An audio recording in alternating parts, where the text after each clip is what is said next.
I keep telling myself it's going to be okay, but it doesn't feel okay. I'm so tired of pretending, of smiling when I'm breaking and I'm hurting, and I'm so tired of pretending I'm not.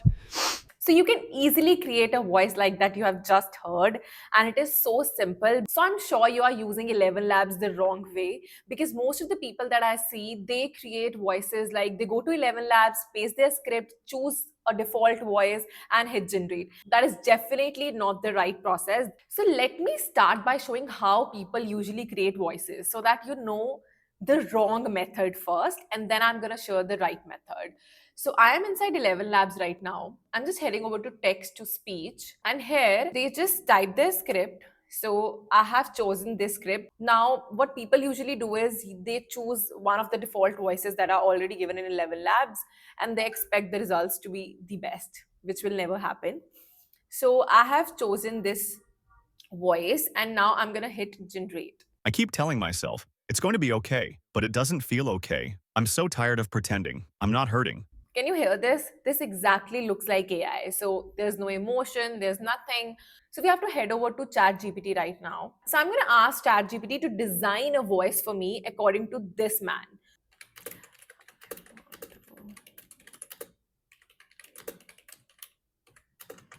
So I've written a very simple prompt. I want to animate this image. Please write me a prompt that describes how he should sound.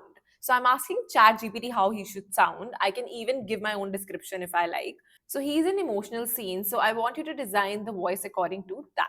Okay, so ChatGPT has given me a prompt which says, give him a young male voice that sounds like he's on the verge of breaking. So basically, ChatGPT has given me the perfect prompt. Now I have to head over to 11 Labs again. Now go to voices. So on the left panel, you will see one option as voices. And on the top right hand side, you will see create or clone a voice. So we'll click on this, and there's an option for voice design. So we will be designing the voice for this character first, and then we will ask 11 Labs to, create the voiceover. So let's just click on this. So you have to just go to ChatGPT, copy this prompt, and paste it here. And just click on generate voice. Okay, so I'm going to choose It's voice 3. just. Like you can listen to all the 3 voices that 11 Labs has generated.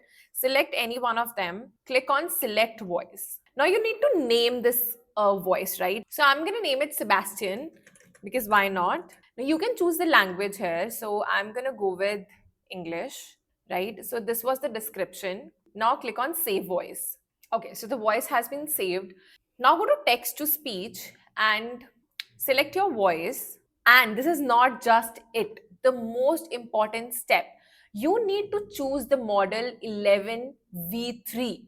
So most people don't usually change the model. They go it by default model that's already been selected. So we need to change the model to v3.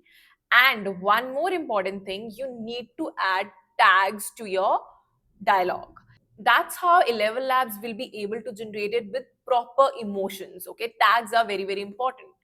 So what we're going to do right now is, you don't have to write tags on your own. Okay, so we will again use ChatGPT for the same. I'm going to cut this, I'm going to paste this inside ChatGPT, and I'm going to ask ChatGPT to give me this dialogue with proper tags. So I have like pasted this dialogue, and I've simply instructed, give me this dialogue with proper sound tags. Okay. Okay. So ChatGPT has given us the dialogue with proper tags. Let's just copy this, and let's go to 11 Labs and paste. You see all the tags I have been highlighted with the purple color. So that's a good thing. Now just click on generate speech. Within few seconds, the generation is ready. So let's just hear this. I keep telling myself it's gonna be okay, but it doesn't feel okay. I'm so tired of pretending, of smiling when I'm breaking. I'm hurting, and I'm so tired of pretending I'm not. So as you can see, this doesn't look like an AI generated voice. So you can definitely use this voice for any short movie, or you can create different dialogues, and you can generate voices for different characters as well. So I hope you guys learned something new today. And in case you have any doubts, just let me know in the comments down below. So if you want me to create more such AI tutorials, then do let me know in the comments down below, and bye-bye.